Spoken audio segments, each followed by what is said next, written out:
తెలంగాణ రాష్ట్ర ముఖ్యమంత్రి, ఆంధ్ర రాష్ట్ర ముఖ్యమంత్రి చంద్రబాబు నాయుడు గారుల సమావేశంలో ఏ అంశాల మీద చర్చించారు, ఏ అంశాలకి సానుకూలమైనటువంటి స్పందన వచ్చింది, ఏ అంశాలు పరిష్కారానికి నోచుకున్నాయి, ఏ సమస్యలు జటిలంగా అనిపించాయి, ఏ సమస్యల మీద ఏ స్థాయిలో కమిటీలు అని చెప్పి మీరు మాట్లాడేటువంటి వాళ్ళు వాటికి సంబంధించినటువంటి చర్చల పురోగతి ఏంటి అనేటువంటిది ఎక్కడా కూడా కలిసిన తర్వాత భేటీ తర్వాత తెలంగాణ ఆంధ్ర రాష్ట్రాలకు సంబంధించినటువంటి మంత్రులు చెప్పినటువంటి సందర్భం లేదు. ఆయన్ని ఈయన పొగడ్డం, ఆయన పొగడ్డం. నాకైతే అనిపించింది చంద్రబాబు నాయుడు గారు మాటలు విని రేవంత్ రెడ్డి గారు ఒక ఆర్కిటెక్ట్ని ఏదైనా బిల్డింగ్కి సంబంధించినటువంటి దాంట్లో సూచనల కోసం పిలిచినట్టుగా తెలంగాణ రాష్ట్రాన్ని ఏ విధంగా అభివృద్ధి చేయాలి, హైదరాబాద్ నగరాన్ని ఏ విధంగా అభివృద్ధి చేయాలనే దానికి ఈయనేమన్నా పిలిచాడా? ఎందుకంటే చంద్రబాబు నాయుడు మాట్లాడినటువంటి మాటలు హైదరాబాద్ నేను అభివృద్ధి చేశా, హైదరాబాద్ ఆ విధంగా చేశానని చెప్పి ఆయన మాట్లాడినటువంటి మాటలను చూశాం. ఇకపోతే నిన్న జరిగినటువంటి చర్చల్లో ఎక్కడా కూడా ఒక దిశ దశ అనేటువంటిది కనిపించలేదు. ఏదో వెళ్ళాం, మాట్లాడాం, మొక్కుబడిగా అన్నిటి మీద చంద్రబాబు నాయుడు ఇప్పటికే అయిపోయింది కదా, రాజధాని అంతా పూర్తి అయిపోయినట్టుగా, పోలవరం అంతా పూర్తి అయినట్టుగా, ఒక్కొక్క కార్యక్రమం ఆయన ఇచ్చినటువంటివన్నీ నెరవేరినట్టుగా, విభజన హామీలన్నీ కూడా నెరవేరడానికి ఆయన వెంటనే ప్రయత్నం చేసినట్టుగా అనిపించింది తప్ప నిన్న మీరు వెళ్ళినటువంటి ఆ కార్యక్రమంలో మీరు సాధించినటువంటిది ఏమిటంటే ఏమీ కనిపించలేదు. పరస్పర డబ్బా, ఇద్దరు ఒకరినొకరు డబ్బా కొట్టుకొని రావడం తప్ప ఇదిగో ఇతిమిద్దంగా ఈ ప్రయోజనాల గురించి మేము ప్రయత్నం చేశాం అనేటువంటి మాట ఎక్కడ వినిపించలేదు. ఎందుకంటే ఆ విధంగా చిత్తశుద్ధి కూడా తర్వాత జరిగినటువంటి మాటల్లో ఎక్కడ కనిపించినటువంటి పరిస్థితి లేదు. అయితే మీడియాలో కొన్ని లీకులు వచ్చాయి, కొన్ని వార్తలు వచ్చాయి. ఆ వార్తలు నిజం కాదు అని చెప్పి ఖండిస్తారేమో అనుకుంటే ఖండించేటువంటి దిశగా కూడా మీ మంత్రుల సమావేశం పనిచేయకపోవడం అనేటువంటిది అనేక రకాలైనటువంటి అనుమానాలకు ఈరోజు తావిస్తుంది. మీరు నిన్న వచ్చినటువంటి లీకుల ప్రకారం కానీ, మీరు నిన్న తీసుకున్నటువంటి చర్యలు కానీ సమస్యల పరిష్కారానికి నోచుకుపోగా ఏపీ ఆంధ్ర రాష్ట్ర ప్రయోజనాలు మరింత దెబ్బతినేటువంటి విధంగా ఈరోజు మీ చర్యలు ఉన్నాయని చెప్పడానికి నిస్సందేహంగా ప్రజలందరూ కూడా ఈరోజు ఆలోచిస్తున్నటువంటి సందర్భం. మీరు నిన్న పెట్టినటువంటి సమావేశాలు ముందుకు వెళ్ళకపోగా అవి వెనక్కి లాగి మరింత ఆంధ్ర రాష్ట్ర ప్రయోజనాలను దెబ్బతీసే విధంగా ఉన్నాయని చెప్పుకోవాల్సినటువంటి పరిస్థితి. ఎందుకంటే పోలవరాన్ని గురించి చెప్పారు. పోలవరంలో మండలంలో ఉన్నటువంటి పోలవరానికి సంబంధించి ముంపు మండలాల్లో ఉన్నటువంటి కొన్ని గ్రామాలని తిరిగి ఇవ్వాలనేటువంటి నిర్ణయం ఒకటి వచ్చింది అని చెప్పి దాని మీద మీ స్పందన కనిపించలేదు. దాని మీద ఈరోజు నిజంగా ఆందోళన చెందాల్సినటువంటి పరిస్థితి. పోలవరాన్ని గురించి పోలవరంలో ఉన్నటువంటి ముంపు మండలాల్లో కొన్ని గ్రామాల డిమాండ్ వాళ్ళు పెడితే దాని మీద మీరు ఏమి స్పందించారు అనేటువంటిది బయటకు చెప్పకపోవడం, మీడియాలో వాళ్ళ దానికి సంబంధించినటువంటి ఆ సమస్యని వాళ్ళు తీసుకొచ్చారు సమావేశం ముందుకి అని చెప్పానని వాళ్ళ ఇష్యూని రైజ్ చేశారు, ఆ సమస్యను తీసుకొచ్చి ముందు పెట్టారనేటువంటి దానికి ఎక్కడ ఇతిమిద్దంగా సమాధానం చెప్పినటువంటి సందర్భం లేదు. ఒకవేళ నిజంగానే మీ మధ్య కనుక వచ్చుంటే ఈరోజు ఈ ఉమ్మడి రాష్ట్రానికి సంబంధించి గతంలో 9 సంవత్సరాలు పనిచేశాడు చంద్రబాబు నాయుడు ముఖ్యమంత్రిగా. ఏ రోజు పోలవరం ప్రయోజనాల గురించి కానీ, పోలవరం ప్రాజెక్టుల గురించి కానీ ఆలోచన చేసినటువంటి సందర్భం కూడా లేదు. చంద్రబాబు నాయుడు రక్తంలో రైతుల గురించి కానీ, రైతు ప్రయోజనాల గురించి కానీ, సాగునీటి ప్రాజెక్టుల గురించి కానీ పట్టించుకున్నటువంటి దాఖలాలు లేవు. అందులో భాగంగానే ఉమ్మడి రాష్ట్రానికి ముఖ్యమంత్రిగా పనిచేసినటువంటి 9 సంవత్సరాల్లో కూడా పోలవరాన్ని గురించి పట్టించుకున్నటువంటి పరిస్థితి లేదు. మహానేత రాజశేఖర రెడ్డి గారు పోలవరాన్ని మొదలుపెట్టడం, దానిని జీవనాడి అనేటువంటి దాన్ని ఆయన గుర్తించి పోలవరం మొదలుపెట్టిన తర్వాత ఆ తర్వాత కొద్ది రోజులకే మరలా రాష్ట్ర విభజన జరగడం, రాష్ట్ర విభజన జరిగిన తర్వాత 2014 నుంచి దానిని ఎక్కడా కూడా ఈయన ప్యాకేజీలకి కకృతిపడి జాతీయ హోదా ఉన్నటువంటి ఆ ప్రాజెక్టుని అటకెక్కించడం, 2.5 సంవత్సరాలు పట్టించుకోకుండా పోవడం, దాదాపుగా 7 మండలాలని ఈరోజు కేంద్ర ప్రభుత్వం మన రాష్ట్రంలో ఎక్కడా సమస్య ఉండకూడదని చెప్పి విలీనం చేసినటువంటి నేపథ్యంలో ఈ మండలంలో ఉండేటువంటి కొన్ని గ్రామాలని తెలంగాణకి తిరిగి ఇచ్చేటువంటి దిశగా మీరు ఆలోచన చేస్తున్నారు అంటే పోలవరం ప్రాజెక్టుకి విఘాతం కలిగేటువంటి పరిస్థితి ఏర్పడదా? పోలవరం ప్రాజెక్టు విషయంలో ఎందుకు మీరు రాజీ పడేటువంటి ప్రయత్నం చేస్తున్నారు? కొన్ని మీడియా సంస్థల్లో వచ్చేటువంటి వార్తలను మీరు ఎందుకు ఖండించడం లేదు? అనేక మీడియా సంస్థలు మాట్లాడుతున్నాయి. పోలవరాన్ని శాశ్వతంగా అటకెక్కించేటువంటి ప్రయత్నం మీరు చేస్తున్నారు. ఎందుకంటే మొన్న వెళ్ళినప్పుడు ఎప్పటికి పూర్తవుతుందో తెలియదని చెప్పి చేతులు ఎత్తేశాడు. కాబట్టి విభజన చట్టానికి సంబంధించి కేంద్రం పార్లమెంట్లో ఆమోదిస్తే దానిలో సంబంధించినటువంటి దాంట్లో ఓళ్ళని వాళ్ళకి ఇచ్చే దిశగా మీరు అడుగులు వేయడం అని అంటే అసలు ఎవరికి అర్థం కానిటువంటి పరిస్థితి. రాష్ట్ర ప్రయోజనాలని పణంగా పెడుతున్నావా, రాష్ట్ర ప్రయోజనాల కోసం పనిచేస్తున్నాడా చంద్రబాబు నాయుడు గారు అనేటువంటిది తెలియనటువంటి సమస్య. ఈరోజు ఒక అత్యున్నత స్థాయి సమావేశమని ఇద్దరు ముఖ్యమంత్రులు కలిసి కూర్చొని మాట్లాడేటువంటి సమావేశంలో పోలవరానికి సంబంధించినటువంటి ఆ గ్రామాల విషయంలో మీరు ఏదైనా సరే అటువంటి ఉదాసీన వ్యవహారం అవలంబించి మీరు కనుక ఏదైనా నిర్ణయం తీసుకుంటే అది రాష్ట్రానికి ఉరితాడుగా మారదా? కేవలం గోదావరి జలాలు అనేటువంటి గోదావరి జిల్లాలకే కాకుండా రాష్ట్రానికి శాపంగా పరిణమించేటువంటి పరిస్థితి ఉందా లేదా ఒక్కసారి మీరు ఆలోచన చేయండి. ఇప్పటికే పొరుగు రాష్ట్రాలు ఒడిశా, ఛత్తీస్గఢ్లతో సమస్యలు ఉన్నాయి. ఆ సమస్యల్ని అధిగమించి అనేక రకాలుగా ముఖ్యమంత్రిగా జగన్మోహన్ రెడ్డి గారు చూపించినటువంటి చొరవ ఈరోజు ఒక సమస్యకి పరిష్కార దిశగా రావడం జరిగింది. ఇతర రాష్ట్రాలకు సంబంధించినటువంటి సిఎస్లతో కమిటీలు ఏర్పాటు చేశారు. దాదాపుగా అవన్నీ కూడా పరిష్కారం తీసుకొచ్చాయి. ఈ లోపల వాటికి ఎక్కడ ఇబ్బంది లేదు, ఒడిశాకు కానీ ఛత్తీస్గఢ్కి కానీ ఎక్కడ ఇబ్బంది లేదు, ముప్పు లేదు అని చెప్పి కేంద్ర జలసంఘం కూడా కోర్టులో అఫిడవిట్ దాఖలు చేసింది. కాబట్టి దానికి సంబంధించినటువంటి అడ్డంకులు దాదాపుగా తీరిపోయి కొలిక్కి వచ్చేటువంటి సమయంలో మరలా మీరు పోలవరం కొన్నటువంటి ఆ ముంపు మండలాల్లో ఉండేటువంటి గ్రామాలను తిరిగి తెలంగాణకి విలీనం చేస్తాము తెలంగాణ రాష్ట్రంలోనంటే సమస్య మరలా మొదటికి వచ్చేటువంటి ప్రమాదం లేదా అనేటువంటిది ఆలోచన చేయండి. ముంపు గ్రామాలని ఈరోజు మనం ముంచేస్తే పోలవరం ప్రాజెక్టు ఏ విధంగా ముందుకు సాగుతుంది? మరలా కొత్త సమస్యలు ఉత్పన్నమైనటువంటి పరిస్థితి ఉంది.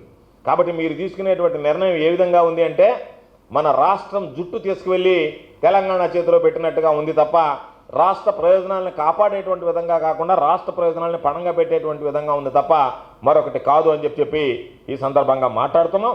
అందుకని పోలవరం ప్రాజెక్టు ఎప్పుడులాగా పూర్తవుతుందంటే సమాధానం చెప్పలేనటువంటి మీరు పోలవరం కట్టేది పక్కన పెట్టి ఈరోజు మీరు వెళ్ళినటువంటి మీ భేటీలో మరిన్ని సమస్యలు పోలవరానికి సంబంధించి పోలవరం ప్రాజెక్టుకు సంబంధించి సృష్టించేటువంటి ప్రయత్నం చేశారేమోననేటువంటి అనుమానాలు, సందేహాలు వచ్చేటువంటి పరిస్థితి అని చెప్పి మీ అందరికీ తెలియజేస్తున్నాను.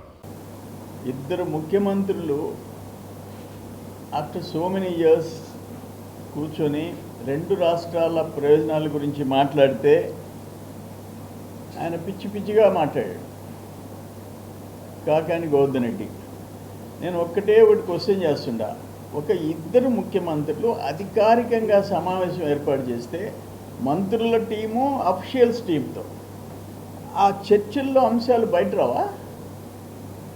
అది అధికారికంగా ప్రకటన విడుదల చేయరా? నీకు అక్కడ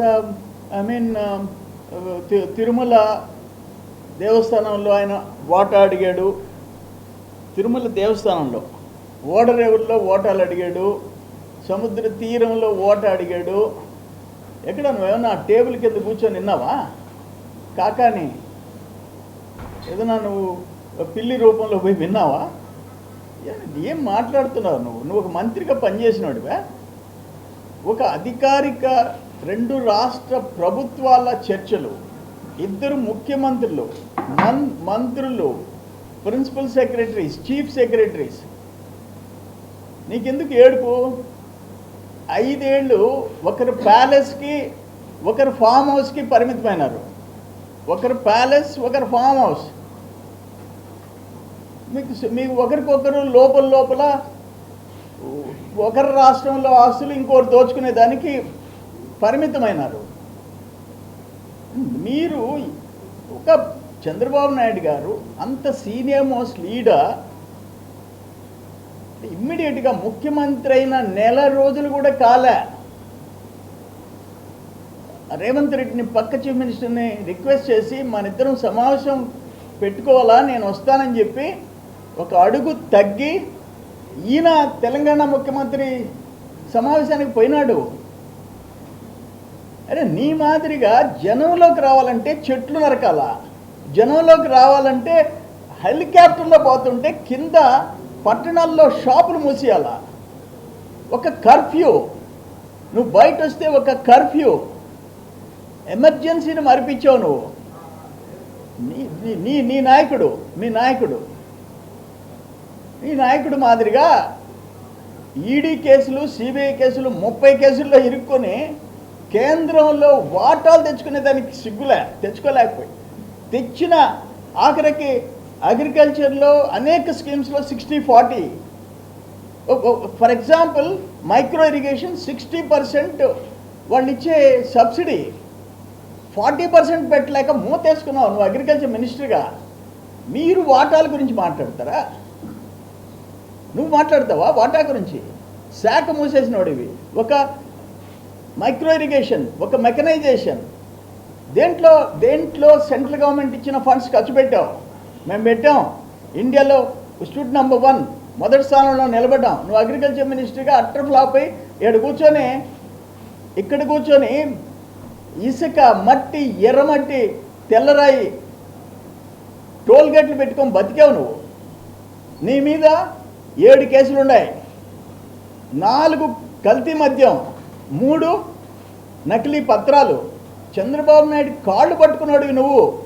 2014లో గవర్నర్ పరిపాలనలో కల్తీ మద్యం, నకిలీ మద్యం కాదు, కల్తీ మద్యం, 5 మంది ప్రాణాలు తీసిన మద్యం, దాంట్లో నువ్వు ముద్దాయివి. ఆ రోజు పోయి కాళ్ళు పట్టుకున్నావు. అయినా నువ్వు ముద్దాయిగా తప్పించుకోలేకపోయినావు. వస్తాయి కేసులు. నా మీద 1000 కోట్ల ఆస్తులు పెట్టావు. అన్ని నీ బతుకంతా తప్పుడు కూతలు, బొల్లి మాటలు. ఆడు చేసేది దోపిడీ. ఏమైనా సుప్రీంకోర్టుకు పోయి కండిషన్ బెయిల్లో బతుకుతుండవు నువ్వు. సుప్రీంకోర్టు పోయి కండిషన్ బెయిల్లో బతుకుతుండవు. మీ నాయకుడు 30 కేసులు, ఈడీ, సిబిఐ. మీ నాయకుడు తప్పించుకోలేడు, నువ్వు తప్పించుకోలేవు. అంటే ఇది అన్ఫార్చునేట్. ఇద్దరు ముఖ్యమంత్రులు కలుసుకుంటే అంటే బాబు గారు ఓటుకునేటు కేసులో జగన్మోహన్ రెడ్డి మాదిరిగా ప్యాలెస్లకు పరిమితమయ్యే పిల్లే చంద్రబాబు నాయుడు. జైలుకి పోతే లెక్క చేయలే. ఆఖరణ ఏమైపోయిందంటే మీరు 5 ఏళ్ళు రాష్ట్రాన్ని సర్వనాశనం చేసేసారు. ఇప్పుడు మళ్ళీ నీ సాక్షి అసలు 4వ తేదీ రిజల్ట్ వచ్చినాయి, జూన్ 4. మీ సాక్షిలో ఎద్దవ కూతులు, పిచ్చి కూతులు, అది చదివేవాళ్ళు ఎవరు లేరు. ఆఖరణ వాలంటీర్ల చేత డబ్బులు కట్టించుకొని ఆ సాక్షి పత్రిక సర్క్యులేషన్ పెంచుకోవాలని ప్రయత్నం చేస్తారు. ఒక రామోజీ, ఒక శైలజ కిరణ్ జైలుకి పంపించాలని 5 ఏళ్ళు ప్రయత్నం చేశాడు. ఆయన పెద్ద ఒక చరిత్ర సృష్టించాడు. ఒక పత్రికా రంగం దేశంలో, ఒక సినిమా రంగం, ఒక ఫిల్మ్ సిటీ, ఒక మార్గదర్శి, రోల్ మోడల్ అయితే ఆయన్ని జైలుకి పంపించడానికి ప్రయత్నం చేస్తే, శైలజ కిరణ్ని జైలుకి పంపించడానికి ప్రయత్నం చేశావు. 5 ఏళ్ళు నీ వల్ల కాలే. ఈరోజు ఇంకా కారు కూతలు, నీ సాక్షి తెరిస్తే కారు కూతలు ప్రతిరోజు. ఎక్కడన్నా ఉందా ఇది? ఎప్పుడన్నా చూసామా? తిరుమల గురించి వాటాడతారా? అరే తిరుమల పరువు తీసింది కాంగ్రెస్ టైంలో 3 కొండలు అని చెప్పి ఈ 5 సంవత్సరాల్లో కోట్లు దోచుకున్నారు. 5 సంవత్సరాల్లో భ్రష్టు పట్టించారు. ఆ వ్యవస్థను భ్రష్టు పట్టించారు. తిరుమల 7 కొండల్లో కోట్ల మంది దర్శనం చేసుకునే తిరుమల ప్రపంచంలో నంబర్ 1, అత్యంత ఎక్కువ మంది భక్తులు పోయే ప్లేస్ ఎక్కడన్నా ఉందంటే all over the world number 1 Tirumala ప్రపంచంలో. దాన్ని ఏం చేశారు మీరు కరప్షన్ సెంటర్గా మార్చుకున్నారు. నువ్వు తిరుమల గురించి మాట్లాడతావా? కాకని బెంగళూరు ఆయనంట డ్రగ్స్ అంట. డ్రగ్స్ చంద్రబాబు నాయుడు టైంలో ఆంధ్రాలో డ్రగ్స్కి చెడ్డ పేరు వచ్చింది. అరే వాళ్ళు ఏం మాట్లాడినారు? 2 అడిషనల్ డీజీపీని వేస్తాం, డ్రగ్స్ కంట్రోల్ చేసేదానికి సమన్వయ కమిటీగా 2 అడిషనల్ డీజీపీని వేస్తాం, తెలంగాణ నుంచి, ఆంధ్ర నుంచి. ఈ వీడియో కనుక మీకు నచ్చినట్లయితే లైక్ చేయండి, షేర్ చేయండి, కామెంట్ చేయండి మరియు సబ్స్క్రైబ్ చేయండి. చూస్తూనే ఉండండి లిమ్రా టీవీ.